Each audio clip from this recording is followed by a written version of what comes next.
Olá, está no ar o Prova Viva, um programa de testemunhos e verdadeiros milagres que podem realmente acontecer na vida de qualquer um e que a gente traz para demonstrar milagres na vida de pessoas. Eu sou Adriane Gomes e tenho o prazer de ter a sua companhia. Eu quero mostrar a você o que Deus é capaz de fazer, como o seu amor é grande e como Ele tem prazer em transformar vidas. Pegar aquela história triste, sabe aquela história muito triste? Aquela vida sem expectativa e escrever uma nova história cheia de triunfos e esperança.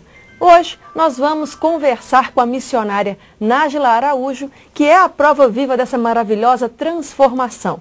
Não é isso mesmo, Nájila? Muito obrigada pela sua vinda, pela sua disponibilidade em trazer para nós a sua história de vida e mostrar o poder de Deus, o poder transformador de Deus na sua vida. Obrigada, seja bem-vinda. Amém, Adriane. É um privilégio estar aqui, né? O privilégio é meu de contar o meu milagre aqui no ar para abençoar vidas. Esse é o nosso intuito. Que bom que estamos ligados no mesmo objetivo. Você é de onde, Nájila? Sou natural do Vale do Jequitinhonha. Então a infância toda aconteceu lá no Vale do Jequitinhonha. Hoje moro em Belo Horizonte, atualmente. Como é que era a sua perspectiva de vida morando num lugar em que realmente há muita carência e muitas dificuldades naturais da própria região? É como Eclesiastes 7:8 diz que o final das coisas é melhor que o começo. Né? E um dos grandes pastores que eu considero assim como grande homem de Deus, pastor Márcio Valadão, ele sempre diz: na vida, como se termina é que conta. Então o começo realmente foi sem expectativa nenhuma, sem portas, sem saída. Ou seja, eu olhava para o alto e vi o que? Miséria, fome. Vale do Jequitinhonha, inclusive, sempre foi conhecido como Vale da Miséria, e hoje não, hoje Vale do Milagre, Vale da Bênção. Mas a minha infância foi recheada, assim, de dificuldades financeiras, dificuldades de relacionamentos, 5 irmãos, o meu pai e a minha mãe. Então, o cenário foi esse, dificuldades financeiras e uma busca, assim, de que algo iria acontecer, de que Deus me tiraria de lá, e que algo ia acontecer de bom em meio a tanta negatividade, tanta tristeza e dificuldade. O fato de você viver toda essa dificuldade desde a sua infância fez você caminhar e buscar coisas ou buscar uma nova vida para você, tentar algo diferente para você? Justamente nessas tentativas aí, que eu sempre tentando, né? A dificuldade veio com meu pai, porque por alcoolismo e confusões e violência, e a minha mãe, em detrimento de um cenário tão violento, foi que ela se converteu. Ela se converteu porque 5 filhos, um esposo, num cenário de muita briga e confusão. E ali, aí eu encaixo isso aí no Salmo 119, verso 71, onde diz: foi-me bom eu ter passado pela aflição, para que eu conhecesse os decretos do Senhor. Aí falando particularmente de mim, no meio daquele cenário familiar tão conturbado, eu vejo Filipenses 1:12, que diz: irmãos, eu quero cientificar-vos de que as coisas que me aconteceram têm contribuído para o progresso do Evangelho. Até então, naquele momento, eram dores, não tinha expectativa, procurei trabalho, completei o 2º grau, tentei, bati nas portas, fui atrás. Como não aconteceu, aí eu me enveredei por este caminho que você vai estar mencionando aí, né, nesse momento de divulgar quanto eu aprofundei no submundo de drogas e de noitadas e buscas, onde eu não consegui, né, buscando um emprego, uma vida normal, eu progredi nos estudos, e ser uma pessoa, assim, socialmente uma pessoa de bem, trabalhar, pagar as contas. Então, não tive oportunidades. Aproveita então e já descreve para nós o que foi que você enveredou, qual a profundidade que você deu para a sua vida em caminhos que não eram agradáveis ao Senhor. Isto, porque como meu pai me amaldiçoou, né, a vida inteira, e dizia que eu não daria em nada, que a minha história de repente não valeria a pena ser contada, Hoje, glória a Deus, uma biografia que vale a pena ser contada. Mas ele profetizou essas misérias na minha vida. E eu, por mais que eu tentasse me dar bem, eu não consegui. E nos 13 para 14 anos, ali as portas que se abriram para mim foram amizades das noites. E que depois, o Salmo 42, verso 7, diz que um abismo chama outro abismo. Então, nessas noites, eu fui conhecendo shows, conhecendo danças, desfiles. Parecia ali meio que um plano B.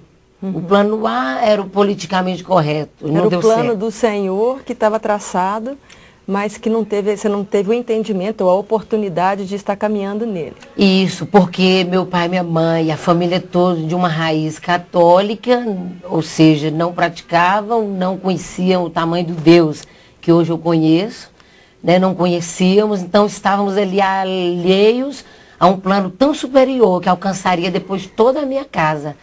Mas com os 14 anos, até os 24, deu assim 10 anos, completou-se 10 anos, Adriane, começando por noites que depois adultérios, prostituições, algumas drogas, bebidas, comecei a desfazer famílias de pessoas, envergonhar os meus pais. Aí dentro, o pano de fundo disso tudo era o quê? Rejeição, carência, maldições lançadas, confusões em casa, alcoolismo, polícia, processos na justiça junto a familiares, nenhuma data comemorativa, a gente passava em paz.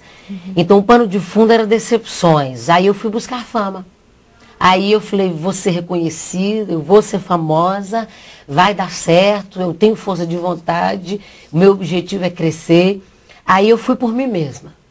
E nesse ir por mim mesma, o que se aliou a mim foram demônios e possessões e contaminações, porque eu fui também por caminhos de ocultismo, centro espíritas. Aí eu buscava em simpatias, em videntes, fazia vínculo, contatos por carta, com videntes conhecidos no Brasil inteiro. Então ali conheci muita gente famosa nesse meio. Aí eu achava que estava acontecendo. Essa busca desse ocultismo era para trazer a você a fama ou era uma outra busca de uma outra coisa? Era para buscar um kit completo. Eu buscava ali paz, buscava um amor, buscava ser feliz, buscava profissionalmente me dar bem na arte, que eu sempre fui voltada para a poesia, para cantar, sempre decorei muito fácil as coisas da escola, dançava, participava de festivais. Então, quando eu vi que o caminho de uma profissão como uma vendedora, o que ser, né, uma atendente de supermercado, eu quis ganhar um dinheiro, ainda que pouco, mas pagar minhas contas. Como eu não consegui, aí entrou a prostituição, porque entrou esse dinheiro, né, que me facilitaria roupas, marcas, me facilitaria estar na moda. E ali eu entrei num meio onde havia muita gente famosa e conhecida, do Vale do Jequitinhonha. Eu conheci quase todos os artistas de lá e sabia que a veia artística estava no meu sangue, pelos parentes, meu pai tocador, boêmio, um homem ligado às artes. Então ali eu me enveredei e falei, eu achei o caminho. Aí no caminho é que eu passei grandes apuros. Nesse período desse envolvimento todo em busca dessa fama, a dança já estava presente na sua vida? A dança do ventre, não.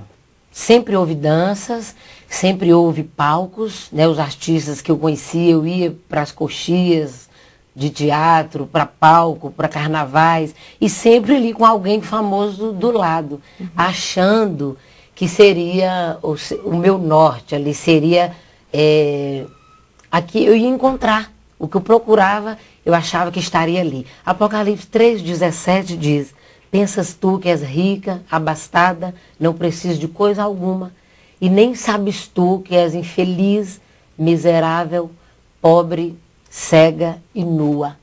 Então o caminho que me ofereceu, eu creio que não a veia artística seria um pecado, mas ligou a ocultismos, ligou a espíritos, que veio aquelas situações depressivas, de tristeza, ligado à bebida, ligado à droga, a não ser amada, né? Eu não me encontrava, nunca fui amada até então. Então, dos 14 aos 24, o cenário foi esse.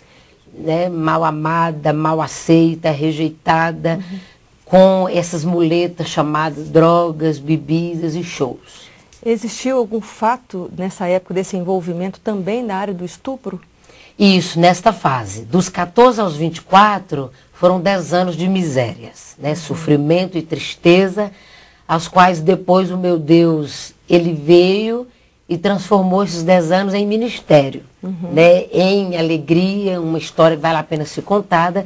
Mas nesses 10 anos, eu conheci sim. Numa noite eu passei pela miséria do estupro, com armas ali no lugar, muitas armas, muitas pessoas. Eu conheci esta miséria, que depois veio numa segunda miséria, o aborto. É crime, é assassinato. É o que você fala do abismo puxando outro abismo. Salmo 42, verso 7. Então, numa terceira situação, para ser estupro, foi acidente, porque eu pulei do carro, numa BR, em alta velocidade, eu pulei de cabeça para baixo, numa BR, e aí o ouvinte vai perguntar, quem está assistindo vai perguntar, e como ela está viva? Milagre, eu sou um milagre, e uma mãe, que 10 anos, nesses 10 anos de misérias, 2 joelhos de uma mãe. Ela já era cristã, já era missionária, e me segurou 10 anos com as suas orações. Então essas 3 tragédias, umas atrás da outra, eu tive como, nos bastidores, uma mãe. Não tem quem ore mais por alguém do que uma mãe por um filho. E a vizinhança toda diz, hoje eu tenho documentários, eu voltei lá na terra natal, e a vizinhança toda fala, se teve jeito para a Nájila, tem jeito para qualquer pessoa. Porque o meu pai dizia, não tem jeito, a cidade não tem jeito, eu não tenho jeito, eu dizia, mas a minha mãe, só ela e Deus. Somando, dava ali a maioria, né? Ela, na soma ali, ela dizia, tem jeito. Ô Nájila, você também teve um certo envolvimento, conheceu o lesbianismo, mas não se envolveu nisto. Como é que você conseguiu, diante de todo esse mal que te cercava, não se deixar levar também por esse outro abismo? Um outro abismo que seria bem profundo, porque ali entristeceria profundamente o coração da minha mãe, né, e do Senhor a quem ela servia, e sempre serviu até 2001, porque hoje ela se encontra no Senhor, mas o que foi me apresentado esse convite ao lesbianismo, e tudo que me apresentava eu queria experimentar, que eu dizia, vai trazer um conforto, vai trazer um consolo. A questão da rejeição que você mesmo falou, da aceitação que você buscava, né, em querer ser aceita e amada. Bom, a história da Nájila vai continuar aqui daqui a pouco no próximo bloco, então não saia daí, porque ela vai mostrar agora e deixar você impactado como que a vida dela realmente foi transformada pelo poder de Deus. Ela que acabou de dizer que é uma prova viva, é um milagre de Deus estar aqui viva nos contando esse fato da sua vida. Não saia daí, o intervalo é rapidinho, a gente volta já.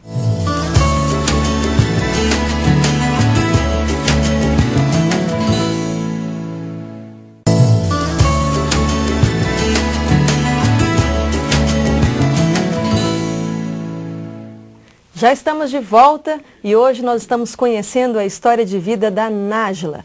Olha, Nájila, no bloco anterior nós falamos dessa vida anterior sua de conhecer o Senhor, esse abismo que estava puxando outro abismo, a sua vida presa e aprisionada ali, né, nesse pecado. Mas teve um momento em que o Senhor se revelou a você e que você aceitou esse convite do Senhor e sua vida foi transformada. Como é que foi a sua conversão? Como é que foi esse sim seu para o Senhor? A melhor parte, né, Adriane? A melhor parte vem agora, porque hoje a minha história vale a pena ser contada por causa desse Jesus, né, que me perdoou de tanto pecado, desses 10 anos, as quais mencionei. Mas 1 João 7 diz, o sangue de Jesus, seu Filho, nos purifica de todo pecado. 1 João 3,8, para isso se manifestou o Filho de Deus, para desfazer as obras do diabo. Então foi assim que foram desfeitos esses anos de tantas marcas,